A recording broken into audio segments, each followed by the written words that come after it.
My name is Muhydeen Okunlola Kayode, founder of MOK Foundation, and I'm principal partner to Luxury Construction Limited. There's an investment plan for MOK Foundation to be able to sustain itself with what it has been doing from now till the next 40 years. Even if I'm not alive, the foundation will still be going.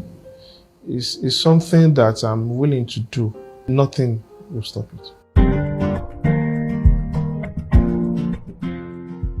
What prompted me to the foundation is because I need to give back to the society, and being that I've seen a lot while growing up in the community, because there are things that need to be done by individual to enhance government work, and I believe that it is very okay for us to give back to the society, regardless of where we are and what God has given to us.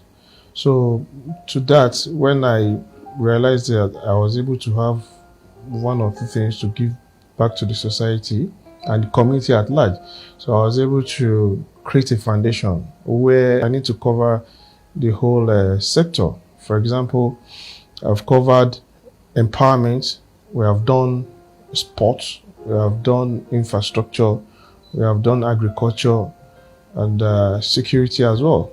It is normal for someone to give back to where he started, where he belonged.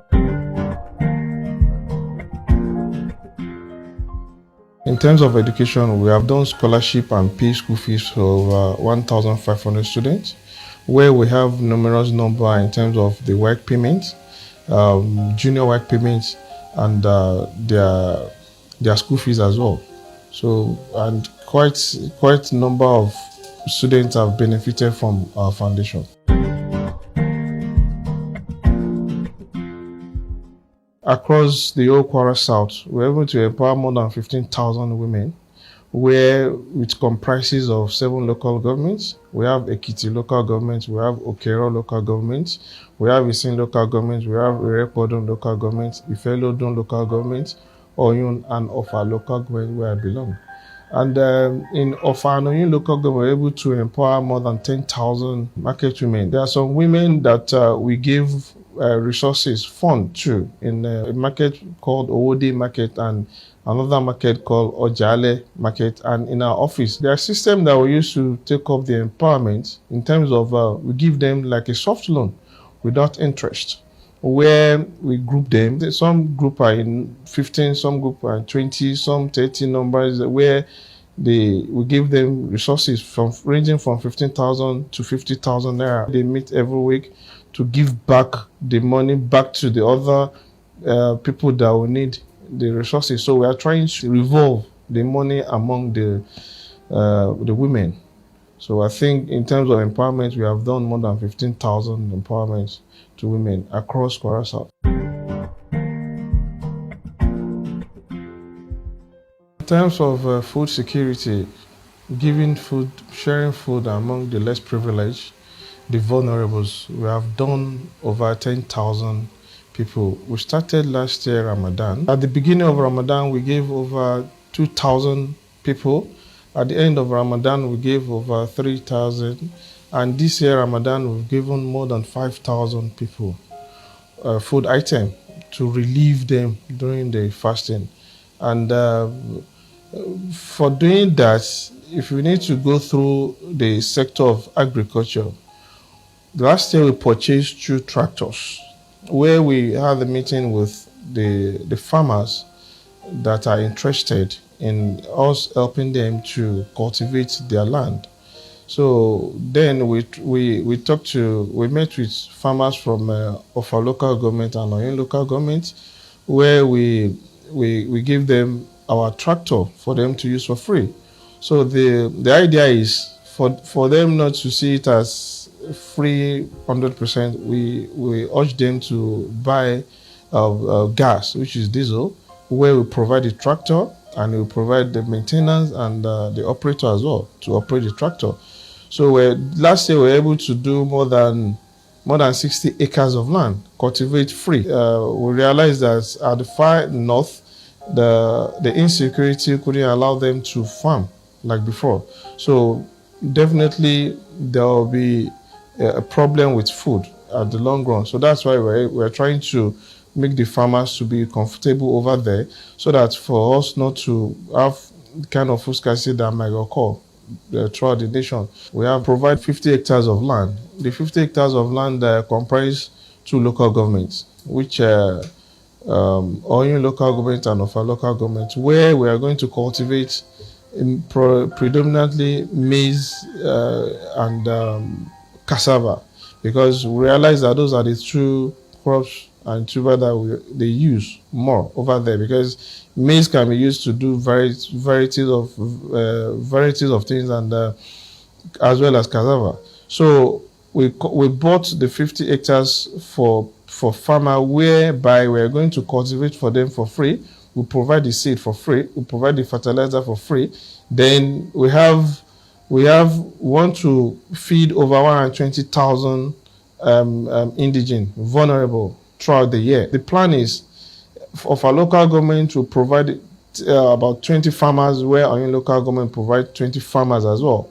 So the farmers are coming from our local government. They are the people to look after the farm. So we're going to share the 50 hectares among the farmers, where I think each farmer will have 20 plots to work with. So after harvest, the farmer will go with 20% of the harvest, while the whole community will go with 80% of it, which we are going to distribute for free. So we are targeting feeding 120,000 vulnerable from two local governments for 2 years.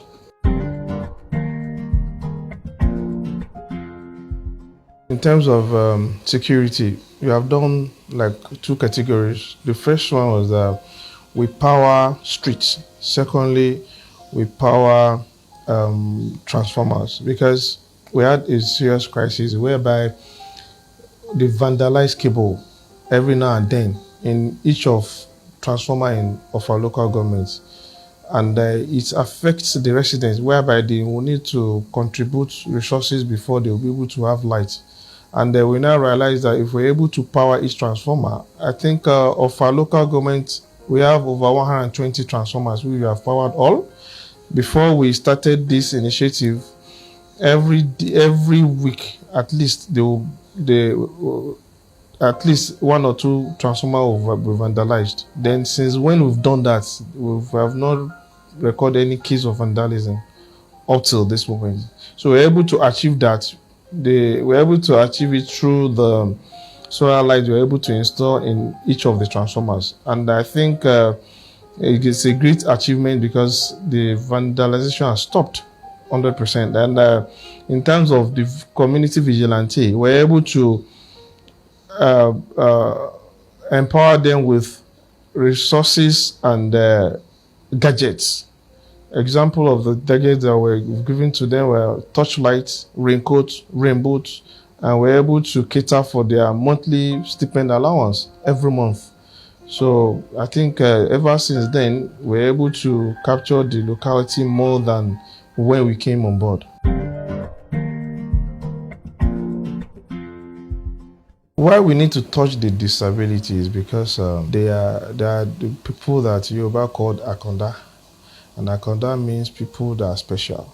Why are they special is because they are unable to, because of their nature, they can't be able to actualize what they need to do at every point in time.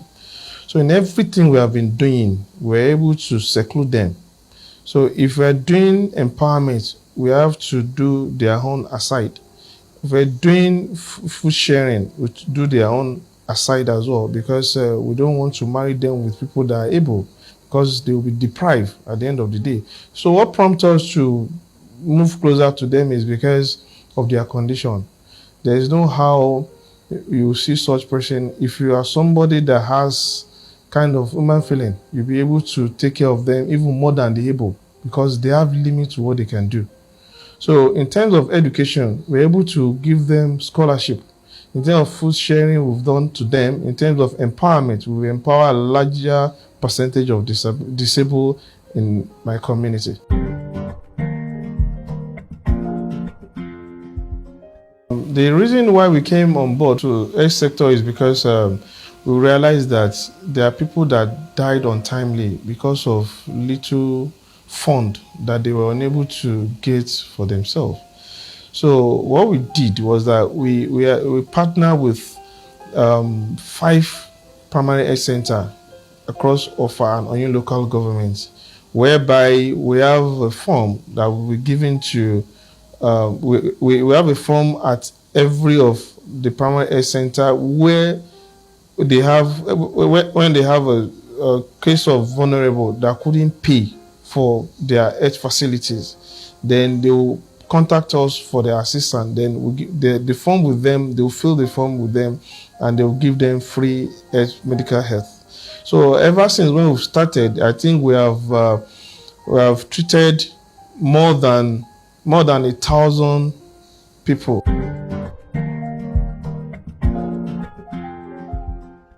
The reason why I was able to do that was because I live in that same locality. And while growing up, I move around and I ask questions. Majority of people I move with then, they were older than me, like old people. So I was able to hear a lot from them and learn a lot from them. So having such foundation, I had to go back and remember what I've taught from those people. And I listen a lot. Anybody that brought complaint, I listen and I check as well. So, and you know, all these things, they are things of what is obvious. And if you have such agenda, you should be able to pinpoint and identify all the problems. And because of the genuinity of the foundation, we're able to do that. It helped a lot because it gave me more insights about well-being and what people needed to survive. As an individual, we were able to achieve that. We still have to do more to the community. To be honest, I think the community appreciates what we've been doing to them.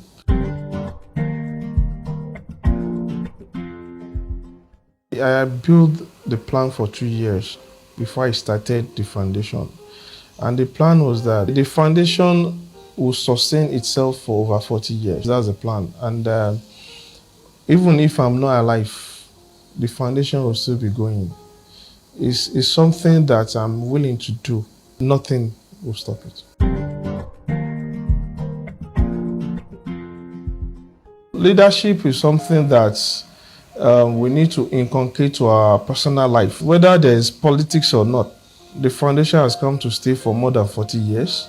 And if I have any political ambition before I initiate the foundation, definitely it won't stay for more than 40 years. From the feedback we've heard from the community, we were very glad that even if politics is a clarion call, if the community wants us to lead, there's nothing we can do. Definitely we accept the call of the community. But in all fairness, we are not doing the foundation because of political interest. We are willing to give back to the society.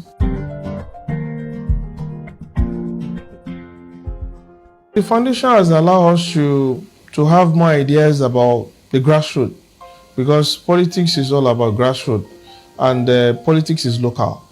So if we're able to touch almost all the aspects in our locality, I think if in terms of leadership or venturing into politics, we're able to do more, because by then we'll get assistance from the government. So, but whether we venture into politics or not, the foundation has come to stay, and we will not relent. We'll keep doing what we're doing for us to achieve our goal, giving back to society and helping the humanity. So if an organization that is coming up, or even a government body, if they're able to emulate such, I think we have done that like a template and a blueprint, as rightly said. If it's being followed, I think this country will be a better place to stay.